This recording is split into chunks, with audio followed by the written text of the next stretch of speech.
Switzerland, a neutral and peaceful state that in our reality has not been involved in any major war since 1815. That's staggering 208 years. Although Switzerland faced a civil war in 1847 in which the Swiss Confederation fought an alliance of 7 Catholic cantons, they still remain neutral when it comes to foreign wars since the year 1815. Let us look at an alternate reality in which the Swiss Confederation had a sudden change of mind, a leadership posing as an aggressor, or a sudden military coup.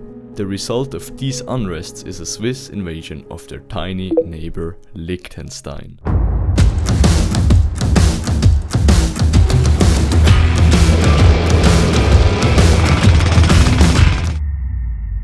So, what could be potential reasons for a Swiss invasion of Liechtenstein? One possibility is economic pressure. Liechtenstein, much like Switzerland, has built a reputation for its robust financial services and banking secrecy. This has attracted a significant amount of foreign capital, making the country a hub for private banking. If Liechtenstein's banking sector, for example, were to face a crisis, say due to bad loans, mismanagement, or external economic conditions, Switzerland might be concerned about the ripple effects on its own banks and economy, especially given the intertwined nature of their financial systems. An intervention could be seen as a way to stabilize the region's financial system. Or Swiss banks might identify opportunities to solidify their dominance by merging with or even acquiring key banks in Liechtenstein. If Liechtenstein's financial environment or its government were to block such attempts, it could lead to increased tensions between the two nations. Potentially, internal instability in Liechtenstein could also be a reason for the Swiss to intervene.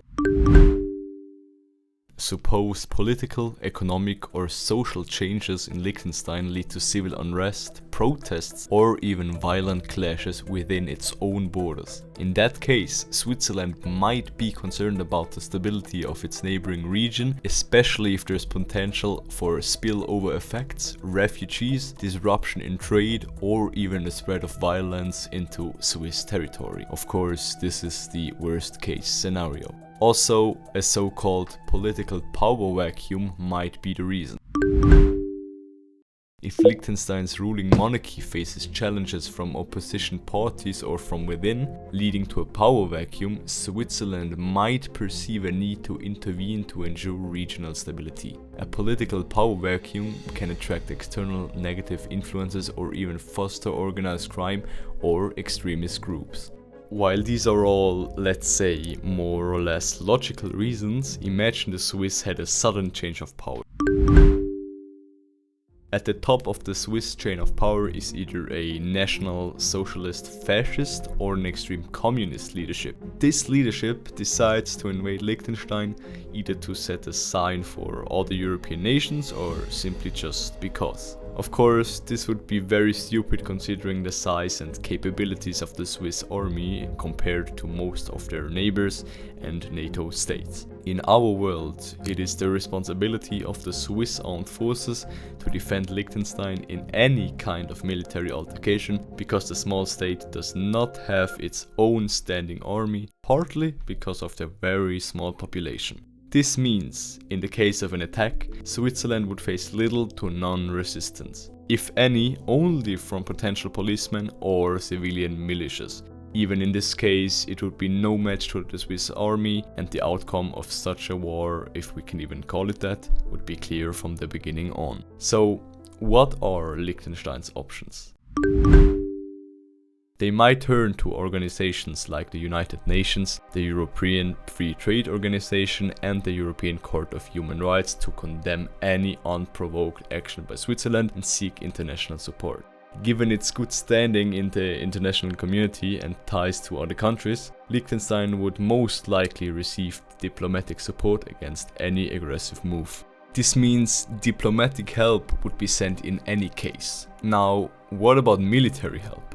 First of all, Liechtenstein is not a member of NATO, so there is no formal obligation for NATO to intervene on its behalf. Yet, an unprovoked aggression against a sovereign state would violate international law and norms. NATO, while primarily a defense alliance, is also influenced by these norms and the principles of international justice. If the situation involves significant humanitarian concerns like potential human rights violations, it could compel international action, even outside the formal structures of defense alliances. NATO also simply might see value in intervening as a signal to other countries that aggressive annexations or similar moves won't be tolerated in Europe. Switzerland would be the perfect enemy for such an example, since its forces are no match to NATO's, if we're brutally honest. One thing we cannot forget is that the Swiss banking system holds money from people and organizations around the globe. Therefore, most likely also NATO or general funds from opposing nations. Of course, not all of it, but a part, how big it might be. If Switzerland freezes a significant amount of a significant organization, this could either be a reason to invade or a reason to negotiate, given the current situation of the war. Thankfully, we live in a different world. In a world where Switzerland doesn't pose as an aggressor, but as an island of peace and humanity. While taking a look at the state of our planet in this moment, it's honestly refreshing and hope-restoring to know that there is a nation, or let's say people, who oppose war and choose, while still having a capable standing army, the fortune of peace.